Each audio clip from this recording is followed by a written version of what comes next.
Hello, everyone. My guest today is Ivo Dragunov. He is co-founder of Batch Products, 5 SaaS platforms that provide data and lead generation tools for users in various industries. Ivo, you ready to take us to the top? Sure. All right, very good. So is this one company or it's 5 SaaS companies? So it's 4 consumer-facing companies and front-end facing companies, and we have one back-end company that just provides API services to various industries. What do you mean 4 consumer-facing companies? So it's basically 4 separate, completely standalone platforms. But you're not selling to consumers. This is a B2B play.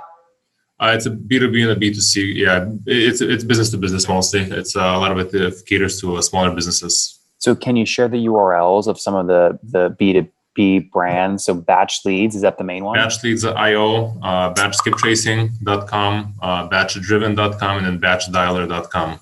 Why so many? Why not put them all under one? They just cater to different use cases for the other businesses. We have consumers that utilize multiple of the products, but again, those are some consumers, and it just depends on what marketing needs they need. Got it. And you're catering, I believe, directly to real estate professionals across all these outlets. Is that right? Yeah, it's real estate professionals. That's kind of our original niche.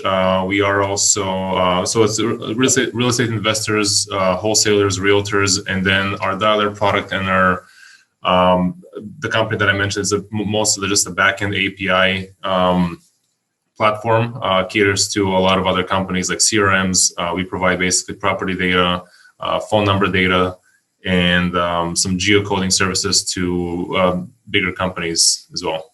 What do paying customers pay you on average per month to use this technology? Again, it depends on which company, but just to kind of generalize it, it's a typical paying customer is about $300 to $50 a month. $350 a month? Correct. Got it. And how are you getting these customers? Like, take me back to when you launched. What year did you launch, and how did you get your first 10 customers? We launched in 2018 in August, and a lot of our customers are coming through just inbound marketing and then a lot of affiliate sales. Well, but be specific. Your first 10 customers, like literally, where did they come from? Facebook. Literally just outreach on Facebook, just identifying people that needed some of those services and just literally just communicating with them. And, how did you find them? Did you go into a Facebook group or? There's a lot of Facebook groups that. That's how we got started. Did you build the groups from scratch, or were you going into other people's groups? They're just public groups. Can you name a couple? Sure. There's Wholesaling Houses Full Time is one of the bigger groups, probably about 120,000 people. Wholesaler Houses? It's Wholesaling Houses Full Time.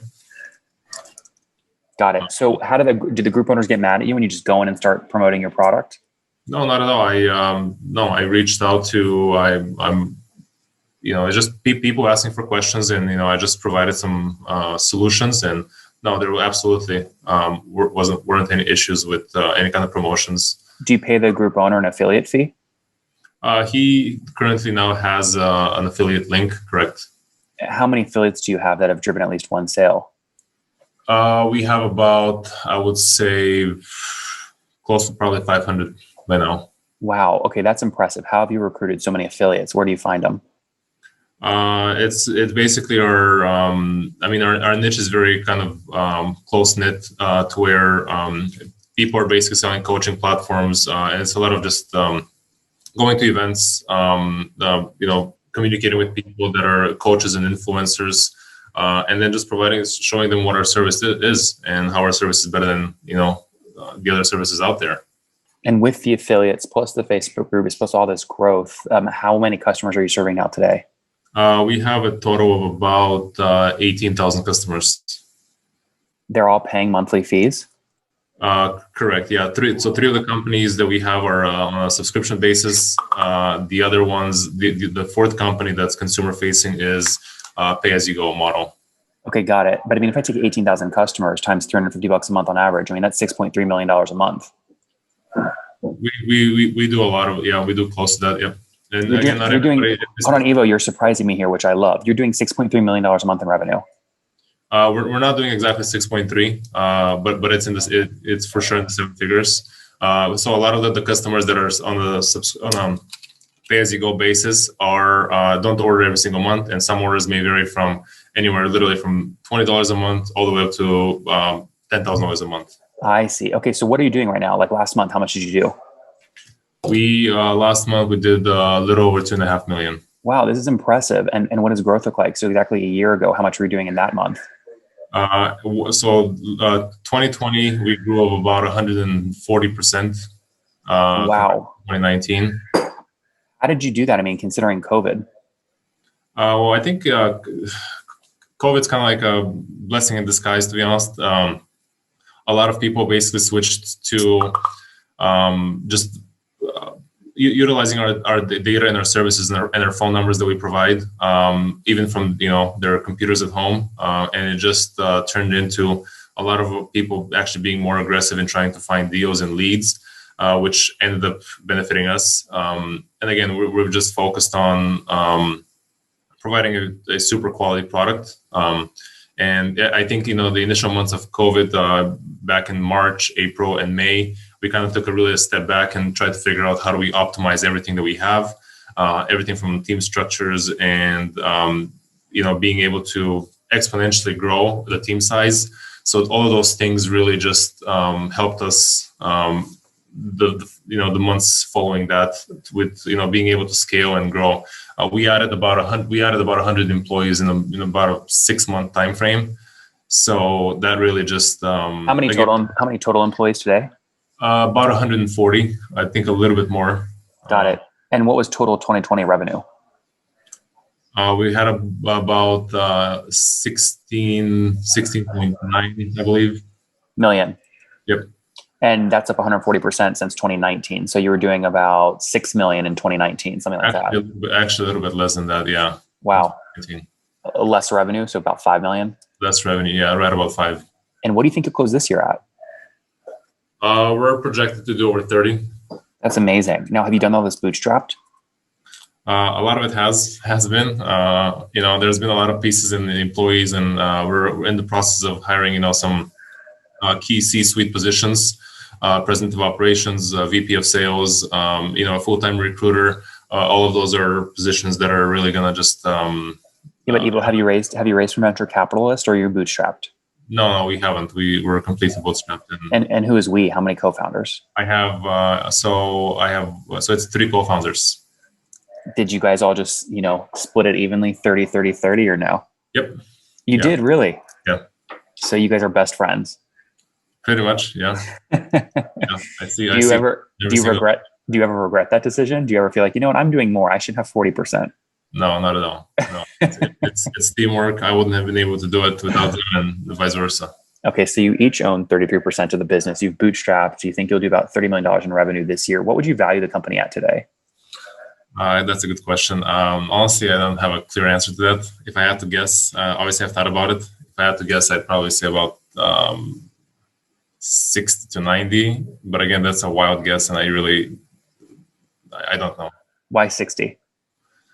Just based on growth projections and just some things that I've read based on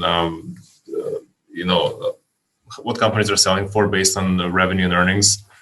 And again, this is just I'm not probably the most educated person to kind of give an exact number on that, but that would probably be in the ballpark. We've got a lot of very rich people listen to the show looking for companies to go acquire. So I'm going to ask this question for them. I mean, do you think if someone came and offered you 60 million all cash up front, would you be able to convince the other 2 co-founders to take the deal, or would it have to be higher? No, it's going to have to be higher. Now he changes his tune and says, that's higher. Correct. Well, no, I think what the company's value today is not going to be what it's going to be valued in a year. We're growing a $1 billion company brand in the next 5 years. So that's kind of our potential exit strategy, if you want to say. And are you making money? Were you profitable last year? Oh, yeah. How much? You did 17 million top line. How much to the bottom? We're about 57% profit. So like 9 point something. What do you do with all that money? Do you pay it out as dividends or what? No, I mean, we always get paid, and we reinvest a lot heavily into our into other products. That's we started with one product in 2018. We added 2 products last year, which are I mean, they're very in the early stages. One of them just crossed 100,000 MRR, just launched in December. What's the URL of that one? Batch Dialer. That one just crossed 100,000 a month, and it's growing pretty rapidly. We had some little setbacks with just like launching and development stuff, but that's behind us. So that's great. Would you ever set up profit sharing with employees since you have 50% of revenue going to the bottom line?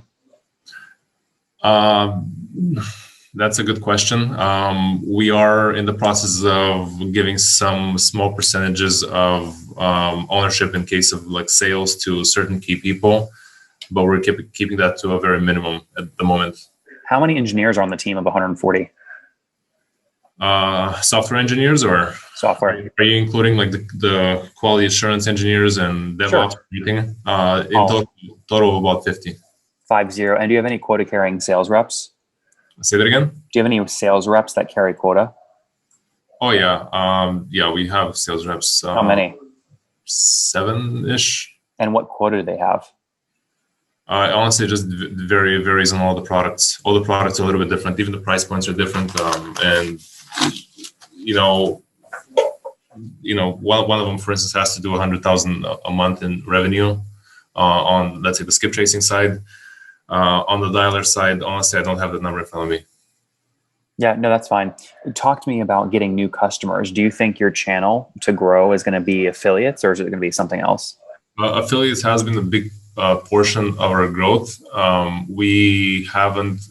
We're missing a very, very we're missing a lot of key things at the moment with any kind of like outbound sales, which we're currently not doing at all. And it's just been. That's why we're trying to hire some of these key positions with president of operations to sometimes, so we have the capacity to start putting a strategy behind, outbound sales and just being more proactive as far as generating leads. We generate a lot of leads, just a lot of inbound and affiliates. But again, there's a lot of missing potential profits in not doing outbound. What's the funnel right now across all products? How many new leads per month? I'll tell you, just across all products, I have to honestly think. Just let's say on our batch lead side, it's. I mean, actually, I know that. So for batch leads, 4,300 leads we had from March 1st through up until now. And how many convert to like a trial or paid? So about 10% of them convert, 10 to 15% convert to a trial, and then out of 30, about 35% of those convert to an actual paying customer. Got it. So that's what, about 180 new customers per month on 4,300 new leads? No, that doesn't actually sound right. So we no, and so the leads, I think it's what do we classify as an actual like lead? I think that's one of the like the missing pieces potentially. But we have on the batch lead side, we have about 1,000 customers a month times. I'd have to actually like look at our marketing. It's okay. You added about 1,000 new customers though just last month on batch leads. Yeah, on 4,300 top of funnel leads.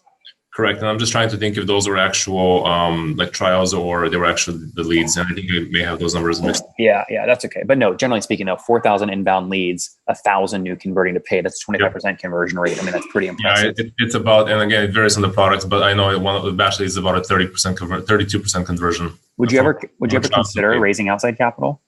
I don't see the reason for it, to be honest. Yep. Very cool, man. Let's wrap up here with the famous 5. Number 1, what's your favorite business book? Measure What Matters.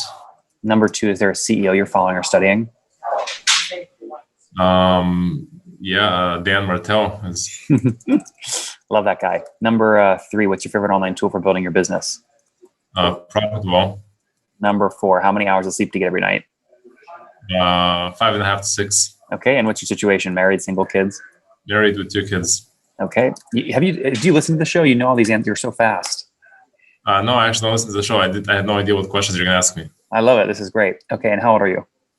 I'm 33. Take me back to when you were 20. What's something you wish you knew? I wish I knew? Yep.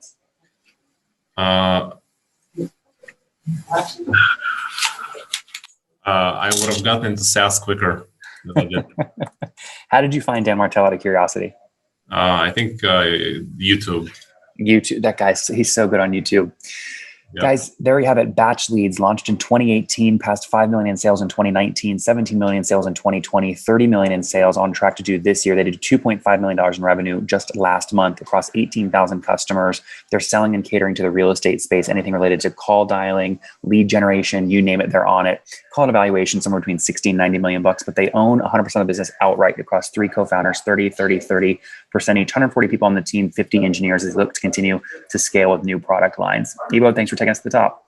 Thank you. One more thing before you go. We have a brand new show every Thursday at 1 p.m. Central. It's called Shark Tank for SaaS. We call it Deal or Bust. One founder comes on, 3 hungry buyers, they try and do a deal live, and the founder shares back-end dashboards, their expenses, their revenue, ARPU, CAC, LTV, you name it, they share it. And the buyers try and make a deal live. It is fun to watch every Thursday, 1 p.m. Central. Additionally, remember, these recorded founder interviews go live. We release them here on YouTube every day at 2 p.m. Central. To make sure you don't miss any of that, make sure you click the subscribe button below here on YouTube, the big red button, and then click the little bell notification to make sure you get notifications when we do go live. I wouldn't want you to miss breaking news in the SaaS world, whether it's an acquisition, a big fundraise, a big sale, a big profitability statement, or something else. I don't want you to miss it. Additionally, if you want to take this conversation deeper and further, we have by far the largest private Slack community for B2B SaaS founders. You want to get in there. We've probably talked about your tool if you're running a company or your firm if you're investing. You can go in there and quickly search and see what people are saying. Sign up for that at nathanlatka.com/Slack. In the meantime, I'm hanging out with you here on YouTube. I'll be in the comments for the next 30 minutes. Feel free to let me know what you thought about this episode. And if you enjoyed it, click the thumbs up. We get a lot of haters that are mad at how aggressive I am on these shows, but I do it so that we can all learn. We have to counter those people. We got to push them away. Click the thumbs up below to counter them and know that I appreciate your guys' support. All right, I'll be in the comments. See ya.